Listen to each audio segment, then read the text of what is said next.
Hello and welcome to my channel, Coven of Shadowmoon. My name is Dead Wednesday and I will be speaking to you today about the Sabbat Sow-wen, aka Halloween, and how you can celebrate it in a few simple ways. I'm not going to get into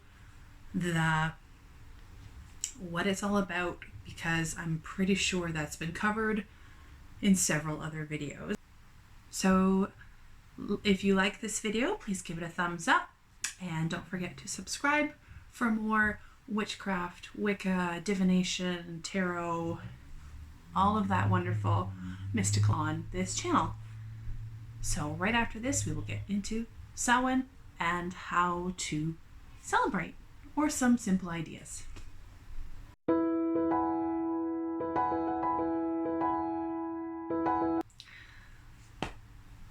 Okay, so Samhain is, and I know I wouldn't get into the big discussion about what Samhain is because it's been done before. However, I will need to do a little bit of explaining. So because Samhain is the restart of the Wheel of the Year, of the 8 major Sabbats of the witch's calendar, it's also thought of as the new year. So a lot of people who don't normally celebrate all of the other Sabbats do celebrate this one because it is the beginning and restarting of the wheel. So with that being said, there are a lot of things that you can do that aren't overtly witchy. So if you're still in the Broomcloset, you can do this no problem and no one would have any idea that it's actually a spiritual practice for you. Such as carving pumpkins, like making jack-o'-lanterns. Those are, everyone does it, but it's to help ward off the evil spirits or not so friendly ones from coming to your house. So that's a spiritual thing you can do. Another simple thing you can do is participate in a feast for the dead. As the veil is the thinnest at Samhain, the veil being the barrier between here and the afterlife, or the spirit and divine side of things. So it becomes the thinnest at this time of year. So we like to honor our ancestors or just general people who have passed. I mean, if you don't know anyone personally that has passed, in your lifetime, there are countless generations that got you to where you are today. And not only that, but you could celebrate like soldiers who have fought for your rights, or, anything like that.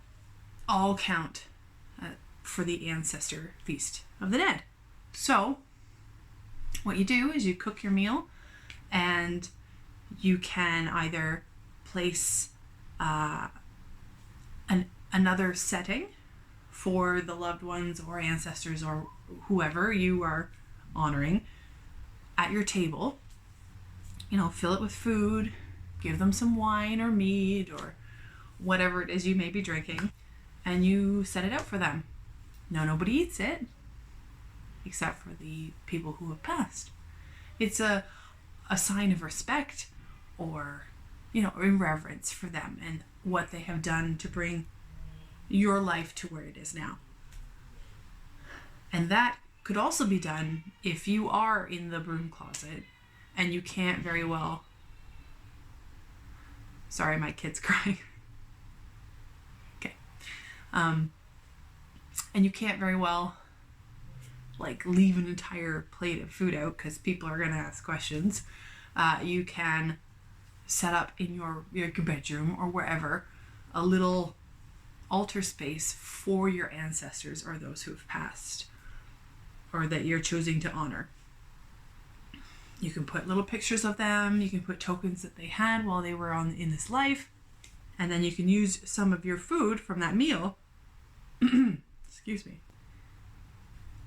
onto your altar on an offering plate and leave it there. And no one will know anything. Some other things that you can do to celebrate Samhain are particularly good this time of year are divination. Now, whether that's using a spirit board or tarot cards or pendulums or runes, any of these things, it's easier to get responses directly from ancestors and past spirits because, as I said, the veil is thinner. So divination is, I'm not going to say easier, but it can be. And you're more likely to get the responses that you're looking for. I personally like to do a tarot spread, a 13-card tarot spread for every month, and one for my theme of the year, or what to look for, and then each month that card, and then I can look back and see how that month went and if it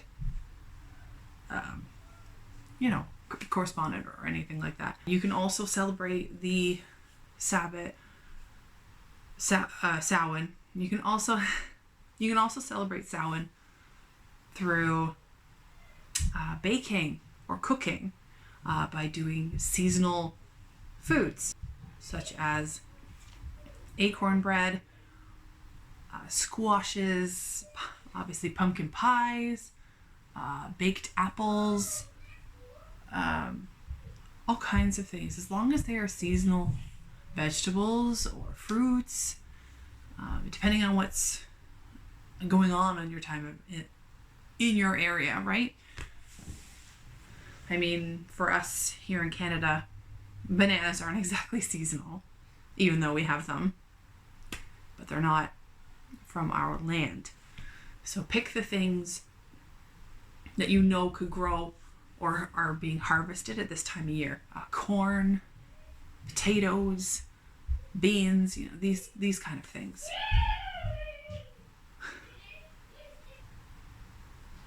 Sorry, it's very loud in my house today.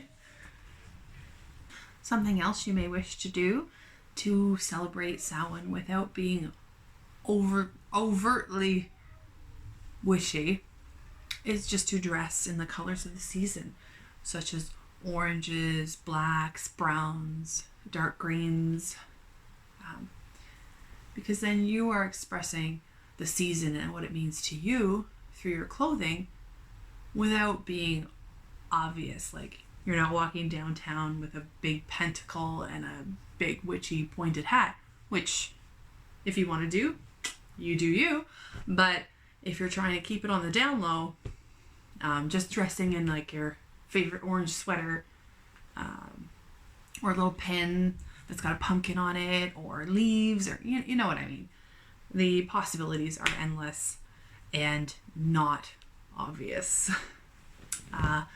Something else you can do is to, which I personally like to clean my house on Samhain, in particular in the morning.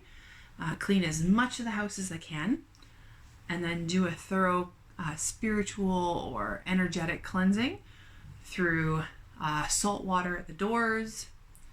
I do sage through the whole house, and then I follow that up with either lavender or rose, just to give us some positive energy back.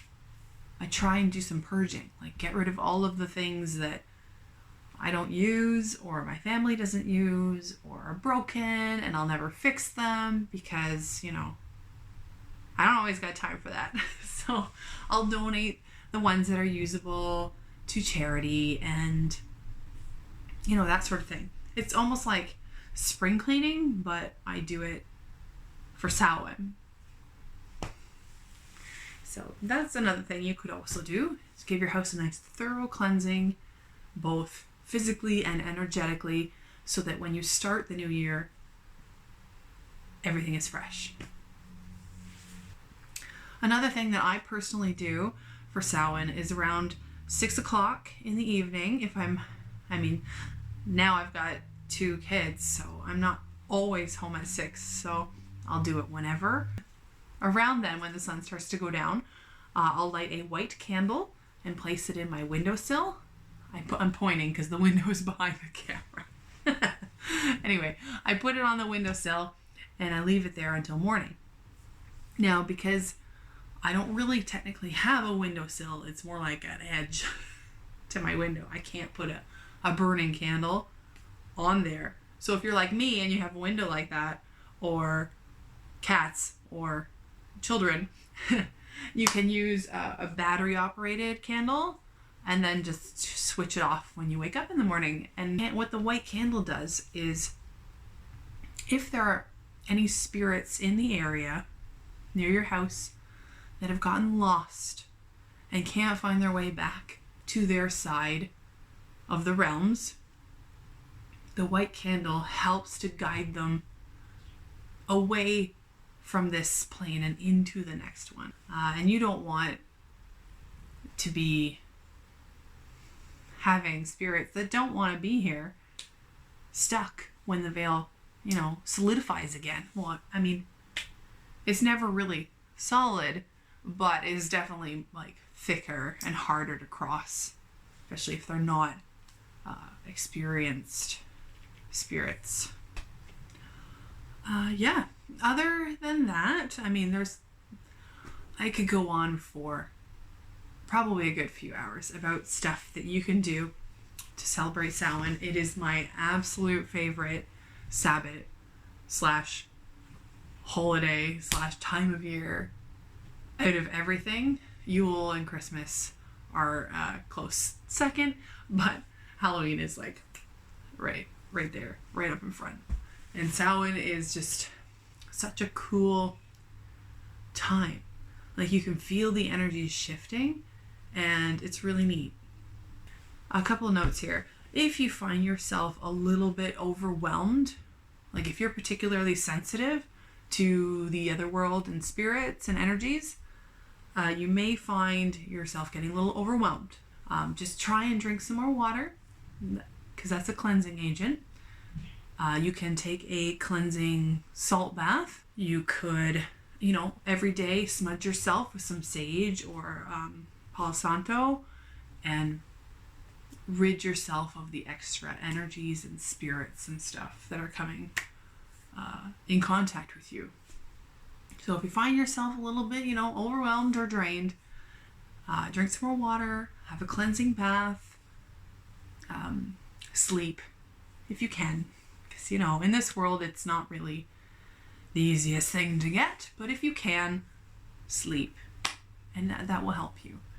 Otherwise, take some time, ground yourself, walk outside without your shoes on. It's still nice enough that you can, put skin to earth and release all of that excess. Whew.